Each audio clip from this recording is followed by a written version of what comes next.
the legislative maven.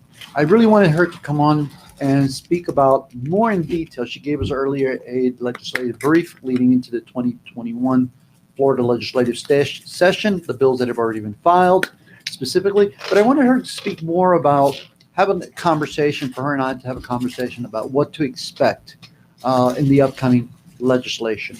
You know, we all know that the legislative session in the state of Florida is 60 days, and during those 60 days, bills are filed, laws are created, and those are the laws that will affect each and every one of us. In addition to that, the state budget is set, and that is the money that goes to pay for the public services that the state funds. A lot of that money determines whether the local governments will have to impose added taxation or provide the level of services to us that we are used to. Public education is a huge component. I look forward to speaking with Nancy and having her speak a little bit about education and what public education faces in the upcoming post-COVID era, but certainly in the leading out into 2021, 22, and beyond. So without further ado, Dr. Nancy Lawther, it is my honor and pleasure to have you here. What do you have to say about all this?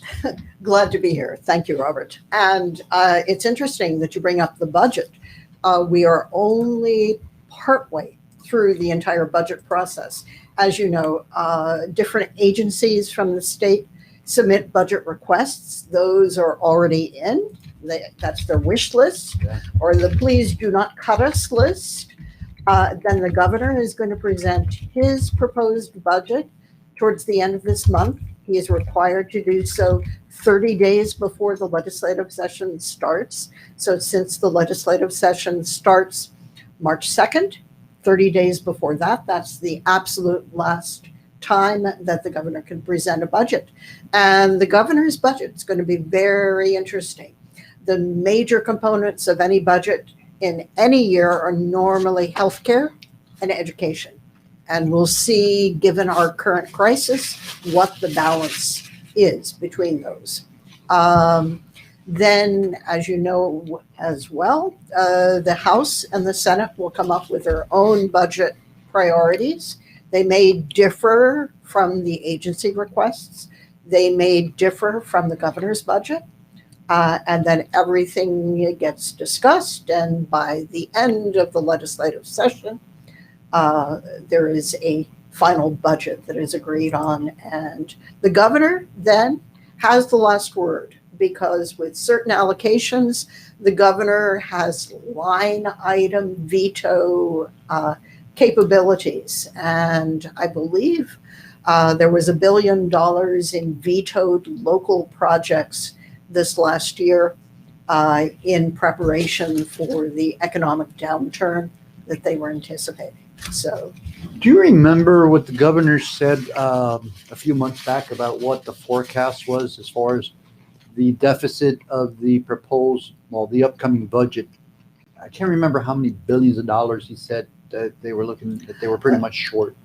Basically a major hit. I do not recall the exact figure, and the exact figure actually keeps changing because the economic forecast is subject to revision. So from what I understand, there was a meeting again with respect to what the outlook was. And I think they're slightly more optimistic. More revenues have been coming in this last couple of months than anticipated, but still it's a major revenue shortfall that they're going to have to compensate for. The state of Florida requires a balanced budget. So by law, by the Constitution, I believe. So the interesting thing is, the interesting fun fact people don't realize, there are only two real mandates that legislators have, and that's to show up for votes during session and pass a budget. Everything else is, I guess, secondary. Icing on the cake. I think one of my first big surprises when I became involved in following legislation was the fact that the Florida legislature only meets for 60 days a year. We are arguably the fourth largest state in the union. Mm-hmm. Our legislature meets for 60 consecutive days. And that's it, with the exception of those committee weeks that I mentioned in the earlier segments. And those 60 days include weekends when there are no committees in session. That is not to say that work is not being done. Yeah. Work is already being done. So basically, the actual session, as I learned, is less than 60 days. Yes. Can be Yeah. as low as 40 some odd days. Yes, and if there is a major holiday, for example, oftentimes the session is foreshortened. And that's going to be true this year in committee weeks. For example, they are trying to limit the exposure of the legislators to COVID. Mhm. And therefore, for example, the legislature may only be meeting a couple of days a week during committee session. So I think the rules will again be reevaluated for the regular session starting March 2nd. Yeah. But they're trying to limit exposure. And that's because they travel back and forth from from their areas of origin, right? And where they get elected, their districts, to Tallahassee during committee weeks. And the committees weeks start there. By the way, the committee weeks are the weeks, obviously, of committees, and the committees meetings occur before they start to occur before the start of the legislative session, which starts in March. March 2nd. Yeah. March 2nd. It goes to May. Yes. So they have a series of meetings every month. But any conversation about virtually the state representatives and the senators meeting virtually? Not themselves, but members of the public who wish to address the committee meetings, yes. For the Senate, in particular, the public is going to be at a different location and addressing the committees virtually. The legislators themselves will be there in person, but in between committee meetings, they'll be doing sanitizing procedures before the next committee comes in, which is why they are leaving a gap of an hour in between committee meetings. So everything can be sanitized. Which a session, those meetings are going to be a challenge because normally you sit around a table, right? Like a conference style table, and you may have 10 to 20 some odd members of a committee sitting arm next to each other, arm by arm. Yes. So it's going to be a challenge to see how they set these committees up and how they sit. I believe they're going to be using the largest conference rooms possible. I'm sure. Sure. And they're going to be limiting committee meetings for that reason, so that they can only use the largest rooms. So for those that are watching, or those that will watch this segment, are there any bills that are sticking out? Any proposals, any appropriations that are really sticking out to you that are going to affect them, that we need to be monitoring or on the lookout for? One thing that I found very interesting already is that there are 5 proposed constitutional amendments. Mm-hmm. And anybody who remembers the 2018 ballot, where basically you needed a cup of coffee in order to get through all of the constitutional amendments that A lot were of searching on the proposed. web. Exactly. So there are already 5 proposed. There are a couple of different ways in which an amendment can end up on your ballot. And one is via the legislature. Another way is via citizen initiative. And there are a couple of citizen initiatives that I have heard of that may make it onto the ballot. One is adult use of marijuana. Another is Medicaid expansion. And there are a couple of others that are floating around. And then the third way is via the Constitution Revision Commission, which really struck out last time in terms of popular approval because they bundled amendments. So amendments had multiple parts that didn't necessarily relate to each other. So interestingly enough, one of the proposed constitutional amendments that the legislature is proposing is to eliminate the Constitution Revision Commission. Yeah, that was an interesting body in 2018. It was very confusing, and at the end of the day, it looked like, forgive me, but I can't be anything less than honest. It looked like the deck was stacked. Uh, You know, There priorities were, was a feeling Yeah. that a certain outcome was desired. yeah, So- and now, if I can go back to one of the proposed constitutional amendments, I think there are two constitutional amendments that are floating. One has a greater chance of passing than the other, and that's on adult legalization of adult use marijuana. We know that 2016, the state voters passed the medical use of marijuana, or medical marijuana, commonly known, for compassionate use, and there was a whole issue as to whether legislators agree with the voters or not. But now we're moving towards adult use legalization. Any idea on that, where that is, and how that's going? From what I understand, they're gathering petition signatures, and for a citizens initiative to get onto the ballot, it requires, first of all, the gathering of a certain percentage of the registered voters per congressional district.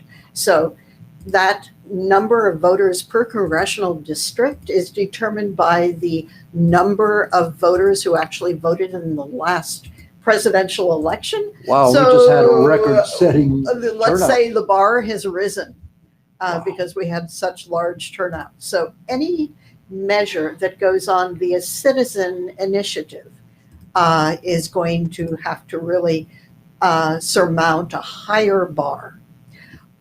And then there is the discussion of exactly what percentage of the citizens Mhm.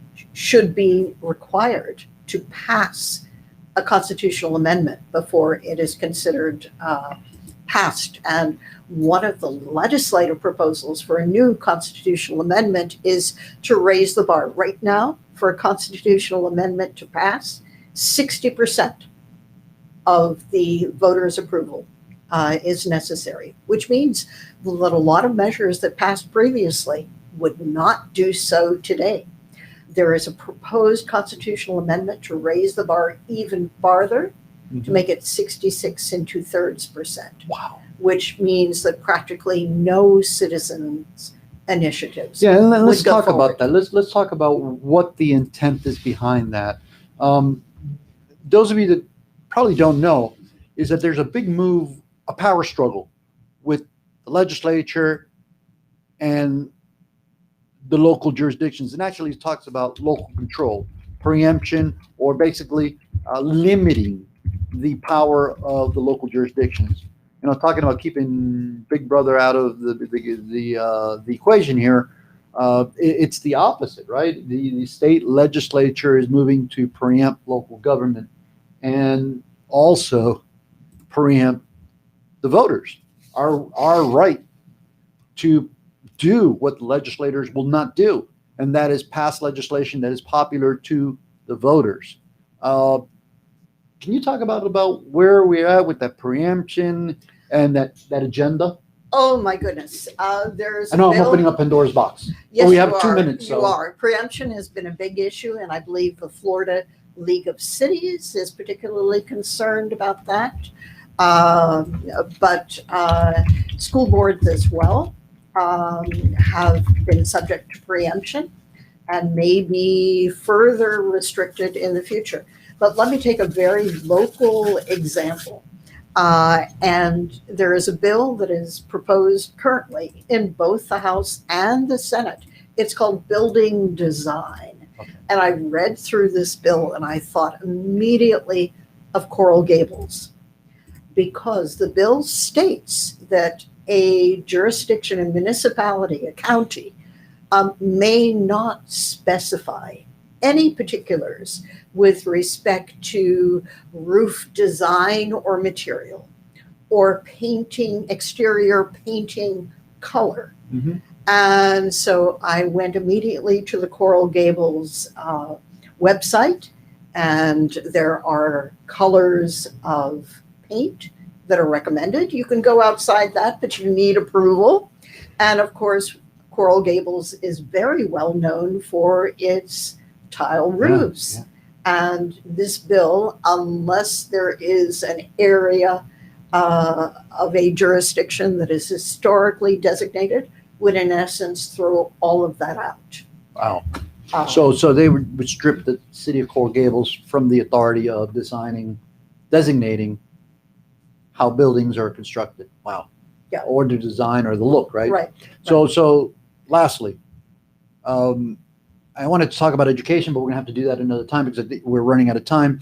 If I know you've been very active, you're starting a consulting firm, all transparency, and I'm assisting you with that. I'm part of that. But if people want to learn more about what you're doing, a little more about the information we touched on, where can they get a hold of you? New Era Alliances at gmail.com. And then phone number 786-353-3070. Those are excellent ways to get in touch. Nancy, in this last minute, your last couple seconds, I can't thank you enough for your public service. You're a career public servant. You're a person that I really look up to. And I just cannot thank you enough for everything that you do, all the tireless hours, all the personal sacrifice that you contribute to helping us not just here in South Florida, but the state of Florida, whether it be through the PTA at the state level, national level, or even at the local level, the communities, organizations and committees that you serve in, including helping people just on a personal level. I can't tell you enough. Thank you. I appreciate that, and I think we are of like minds in that. But it's important for people to understand what's going on around them and how what their local government, what their state government, as well as the federal government do, and how they have a role to play in the process. And education like this is a way for people to understand what's going on. On that note, here at the community newspapers, I can't thank the Millers, Michael and Grant Miller, enough. Tommy in the background, our producer, you're the bomb. You always do everything that needs to be done to get this show out. I can't thank you enough, sir. Those are the members of the community newspapers team. Thank you, and everyone else that has assisted to get us off the ground into this forum of this show. Thank you. Have a great day. I look forward to speaking to everybody in the near future. Thank you. Bye.